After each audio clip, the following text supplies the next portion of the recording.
Hello students, we are on lesson 15, chemistry. The name of the lesson is polymers. So as soon as we say the term polymers, the question arises, what are polymers? It is also the in-text question of our book. So poly means many and mer means repeating unit. So the simple definition of polymer becomes, they are the high molecular mass macromolecules formed by combination of large number of simple molecules. And dear students, these simple molecules are known as monomers. So the monomers are the simple molecules and the large molecular mass compound formed by these monomers is known as polymer. Now the another thing here is the process. So the process of formation of polymer from a monomer is known as polymerization. तो बहुत example आपने polymer के देखे हैं, जैसे polythene, polyvinyl chloride, bakelite. ये बहुत daily life की चीजें हैं जो पॉलीमर्स कहलाती हैं. अब चलिए देखते हैं पॉलीमर्स क्लासिफाई कैसे होते हैं, कैसे याद इन्हें रखा जाए. तो सबसे पहला होता है बेस्ड ऑन द सोर्स, ये हमें कहाँ से मिले हैं. तो अब on the basis of source they are of 3 types, natural, synthetic and semi synthetic. अब सेकंड क्लासिफिकेशन है स्ट्रक्चर के बेसिस पे. इनका स्ट्रक्चर कैसा है, तो लीनियर, ब्रांच्ड और क्रॉस लिंक्ड.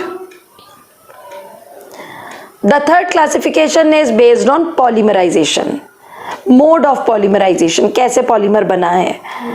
तो on that basis it is condensation और एडिशन फॉर्म.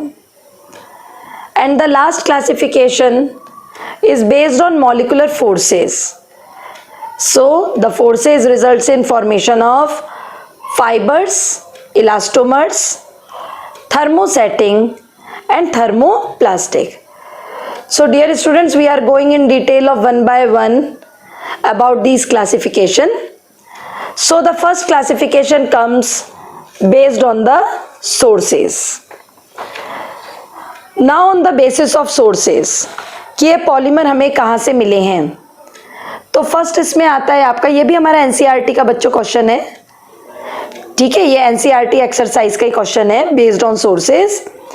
तो नेचुरल पॉलीमर जो हमें प्लांट्स और एनिमल से मिल रहे हैं, नेचर से मिल रहे हैं, जैसे proteins, rubber, DNA, RNA, cellulose, ये सारे हमारे नेचुरल पॉलीमर्स कहलाते हैं. मगर जब हम बात करते हैं सेमी सिंथेटिक पॉलीमर्स की, तो ये पॉलीमर्स वो हैं बच्चों जो हम लेंगे तो नेचुरल मेथड से ही, मगर उनकी केमिकल प्रोसेसिंग भी कराएंगे, यानी कि natural polymer but followed with the chemical modification. तो इनमें हमारे कौन से एग्जाम्पल आ जाते हैं, जैसे सेल्यूलोज एसीटेट, नाइट्रोसेल्यूलोज. तो नेचर भी है और प्रोसेसिंग भी है. Now the third part of it is synthetic polymer. तो नाम ही बता रहा है, synthetic means they are all man-made, they are prepared in laboratories. तो इनके बड़े common example हमारे आते हैं nylon, Teflon. These are the common synthetic polymers. So this was the first classification based on source. Now the second classification based on structure. तो structure कि ये polymer हमारे किस तरह के स्ट्रक्चर्स के हैं. तो अब यहाँ पे स्ट्रक्चर में अगर हम कहते हैं तो लीनियर पॉलीमर कौन से हुए, जिनकी लॉन्ग और स्ट्रेट चेन है. इनमें आपके जो एग्जांपल्स आते हैं, they are very common examples. High density polythene. तो बेटा अभी आगे हम पढ़ेंगे कि polythene is also of 2 types, low density and high density. तो हाई डेंसिटी पॉलीथिन आपका लीनियर पॉलीमर है. ऐसे ही PVC, polyvinyl chloride, nylon, polyester, they are all the linear polymers. Now come the term branch chain polymer. अब branch chain polymer कौन से हैं, these are the polymers which have main polymeric chain but has branches also. तो तो वैसे तो linear chain जैसी आपको नजर आएगी, but it has also some branches. तो चेन में ब्रांचेस डिफरेंट लेंथ की भी हो सकती हैं, और these polymers are less tightly packed in solid state and have low density, low melting point, low tensile strength as compared to the linear polymer. तो इनकी tensile strength, melting point, density सब linear polymers के मुकाबले in comparison इनकी कम हो जाती है। अब इसमें आपके कौन से एग्जाम्पल आए? लो डेंसिटी पॉलीथीन, LDP कहते हैं हम इन्हें, low density polythene, glycogen, amylopectin. तो ये हमारे ब्रांच चेन पॉलीमर हैं। इन पॉलीमर्स की detail further we will be moving in the lesson.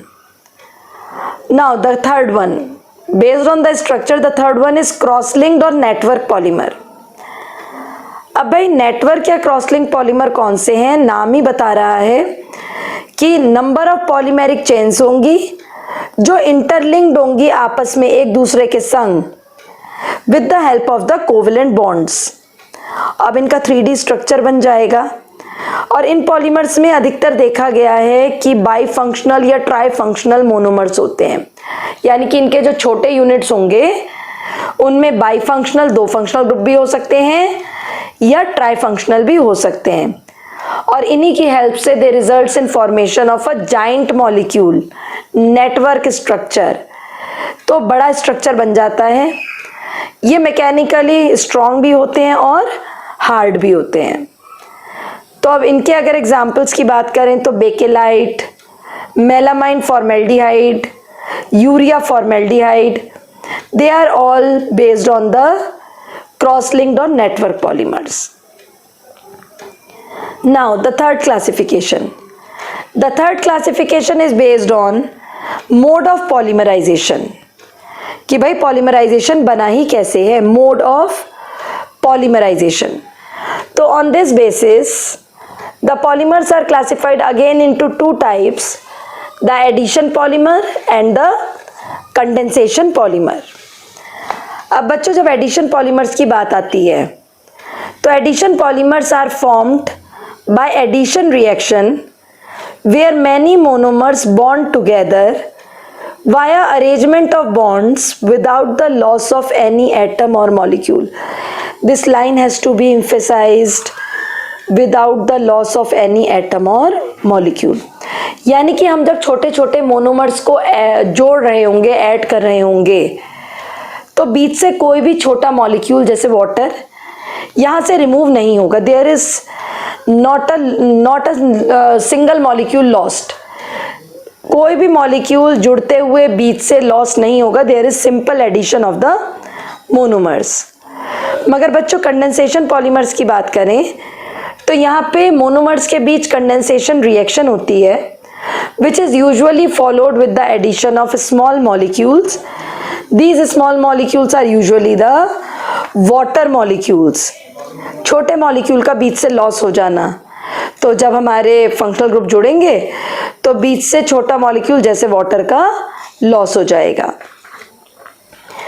अब ऐसे एडिशन पॉलीमर्स को अधिकतर बनाने के लिए एल्कीन्स की रिक्वायरमेंट होती है।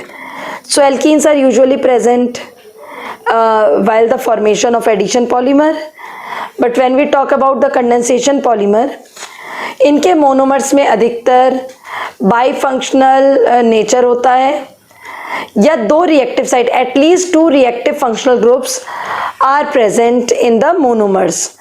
तो अगर ज़्यादा फंक्शनल ग्रुप होंगे तो कंडेंसेशन रिएक्शन के चांसेस बढ़ जाते हैं। सो addition or condensation based on mode of polymerization, this is the other method of classification of polymers.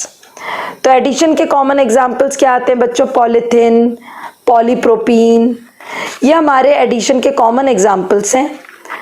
और कंडेंसेशन की बात करते हैं तो nylon 6, nylon 6,6, they are the various different condensation polymers.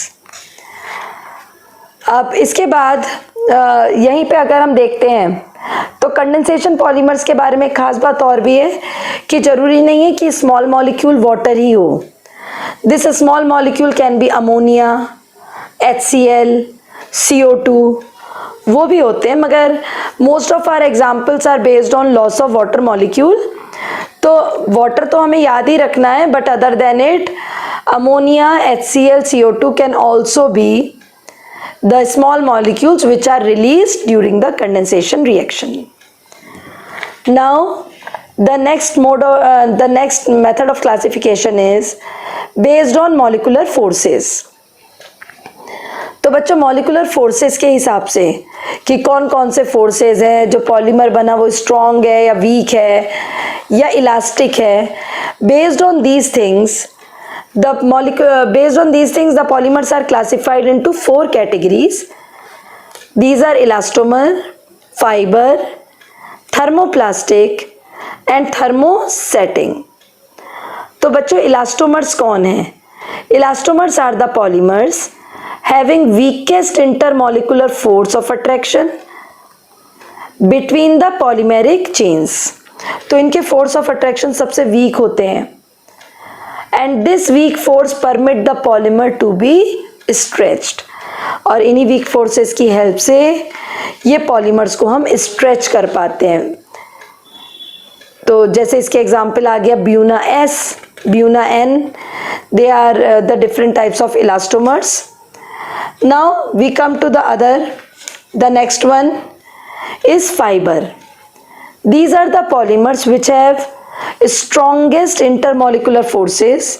इनमें बहुत स्ट्रॉन्ग इंटरमोलिकुलर फोर्सेस होते हैं, जैसे H बॉन्ड हाइड्रोजन बॉन्ड होगा, डायपोल डायपोल इंटरेक्शंस हो सकते हैं, और ये यूजुअली थ्रेड लाइक होते हैं. Usually they are thread like structures. High tensile strength होती है इनकी. तो इनमें हमारे बच्चों एग्जाम्पल आते हैं polyester, nylon 6, nylon 6/6. They are all fibers in nature.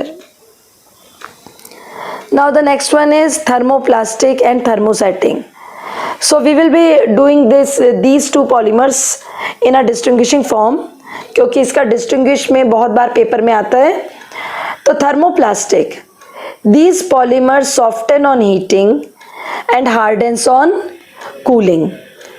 तो भाई ये सॉफ्ट हो जाते हैं जब गर्म करो और हार्ड हो जाते हैं जब ये ठंडे होते हैं.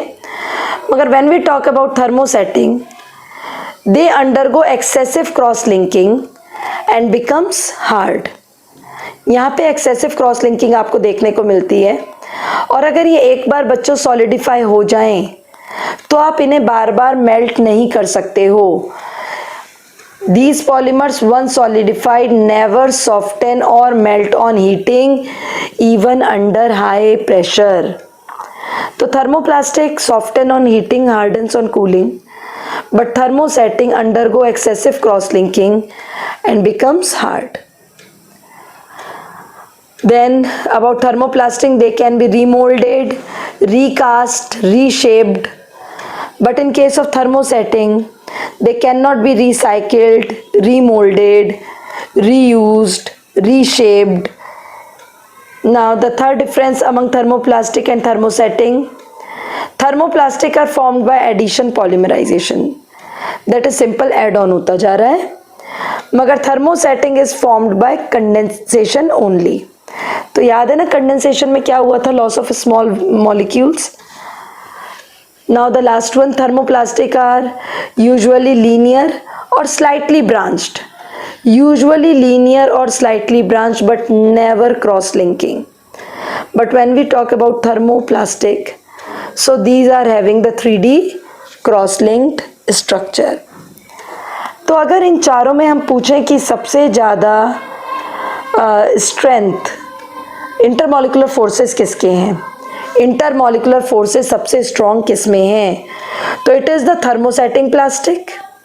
उससे कम फाइबर्स, उससे कम थर्मोप्लास्टिक, और सबसे कम जो इंटरमॉलिकुलर फोर्सेस हैं वो किस में होते हैं, इलास्टोमर्स में. तो बच्चों अरेंजमेंट के क्वेश्चन भी आ सकते हैं कि which is having the highest intermolecular forces, which is having the least intermolecular forces. तो याद रखिए इलास्टोमर में जो इंटरमॉलिकुलर फोर्सेस हैं वो सबसे वीक होते हैं. So this we have done about the classification of polymers. So that's all about lecture 1. Now in lecture 2 we will be doing the preparation and mechanism of the polymers.